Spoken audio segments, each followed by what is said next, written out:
So I'm just talking about the journey to start my son his own business.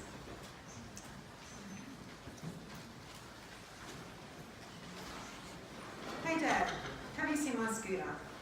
7 simple words that cause 4 adult jaws to drop simultaneously.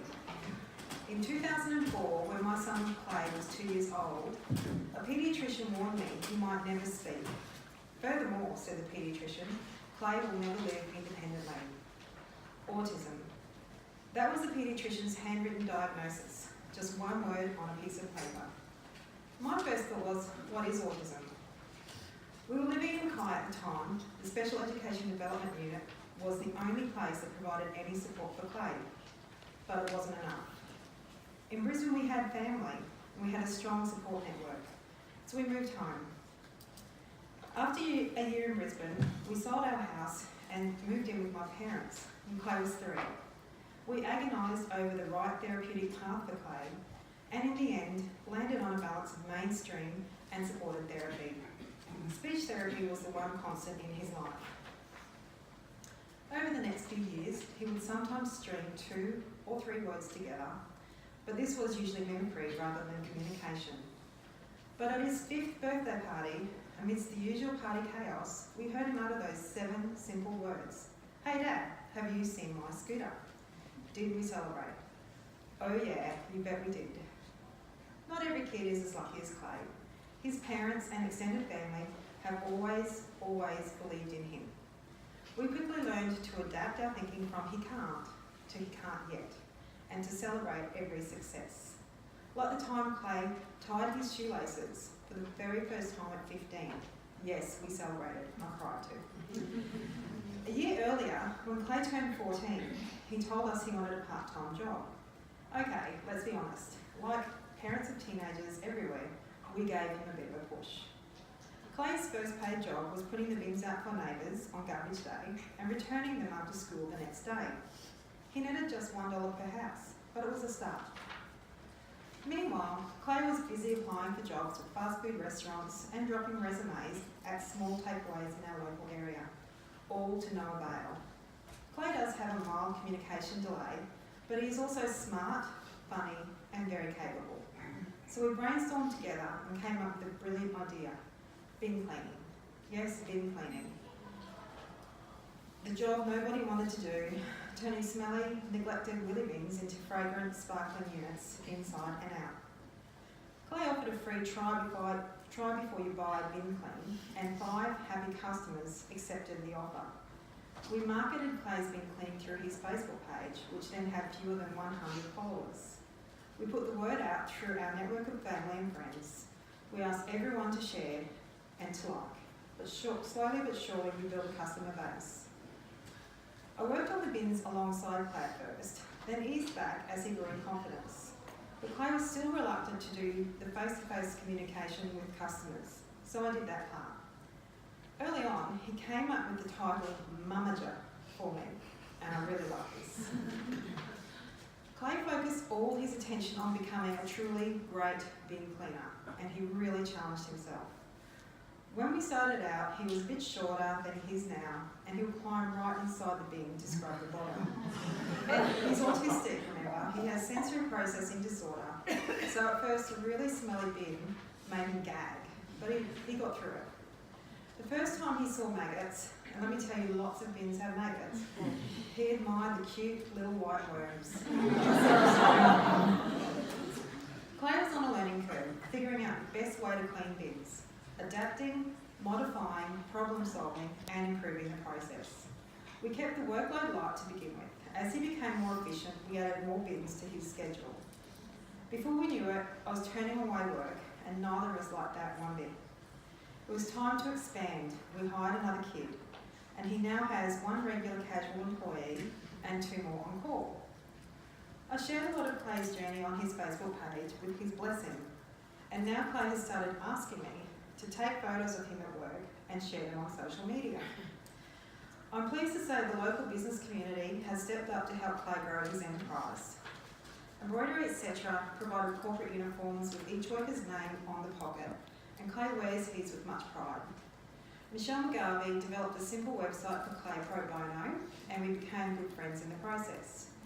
A wedding videographer is extending her portfolio by putting together a short video about Clay's business. For me, the two most rewarding outcomes have been the least expected. Clay's self-confidence has skyrocketed. Along this journey, I took responsibility for all the management, customer communication and marketing. But then gradually, Clay began to want to speak with his customers. I didn't expect this, and I was so proud. Clay's self-confidence was growing by the day. He is so proud of himself and what he is achieving. He is highly motivated to work and rarely complains. And best of all, he is comfortable in his own skin. When I started a local autistic social group for Clay, he discovered his tribe and he wanted to hang with them. I witnessed Clay doing things now he never would have done in the past. At a recent barbecue, he gave everyone a dance show, disco lights and all. He has entered teenage rebellion. Yes, somewhat late, and while I mightn't be very happy about it, it's a normal developmental stage in everyone's life, and that's pretty down. Clay has been completely accepted by his community and his customers. They all know he's autistic, and they don't question anything he does. In fact, they find him charming and full of character, and they are right. Clay has hose bins upside down and between his legs, and nobody batted an eyelid. The bins were getting cleaned, the process was irrelevant, not staged. April is Autism Awareness Month, so I conducted a poll on Clay's Facebook page asking if followers would like to learn more about autism. I'd kept the content focused on Clay and his business up to that point. Many people replied, and an astonishing 95% said yes. So I borrowed Chris Bonello's slides from his wonderful page, Autistic Not Weird, and shared them weekly. This was such a great opportunity to help an audience learn, and they wanted to learn. These days, I meet many parents with kids on the autism spectrum. Some are customers, their kids love meeting Clay, and we have been able to continue the connection through the social group we started. Now Clay is starting to talk about what he will do when he leaves school. There is no pressure on him to continue with bin cleaning. In fact, bin cleaning was just a thing to build his resume, knowing what the unemployment and underemployment rate was for the disabled. We are talking about adding further services to the business. I'm not sure yet what he wants to do, but I'm very glad he's talking about it. Clay has dreams.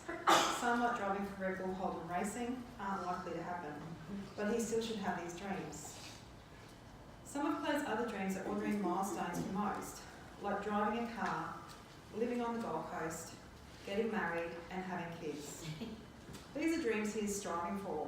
He considers them meaningful and necessary, and he does not waver from hoping for them. People tell me what a good mum I am, but the truth is this. I'm doing it as much for me as for Clay.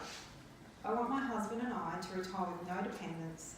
I want us to travel or live in a smaller house, perhaps in a different suburb, all the while knowing that our son is safe and living a full, independent life. I want my daughter to grow into an adulthood knowing she doesn't need to be responsible for her mother's care. A life where they see each other by choice, not necessity.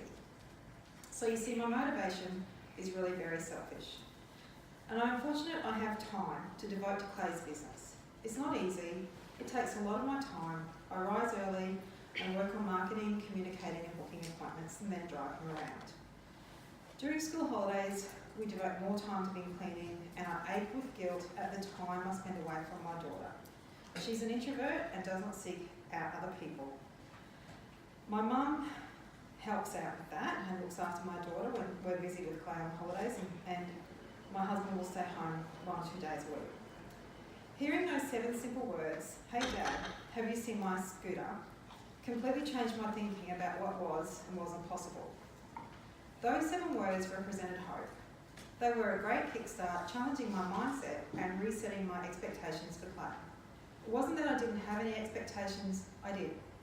But instead of honouring Clay's individuality and his human potential, my expectations were limiting him. Clay has taught me to lift my expectations, and now anything is possible. And that, my friends, is worth celebrating. Don't you agree?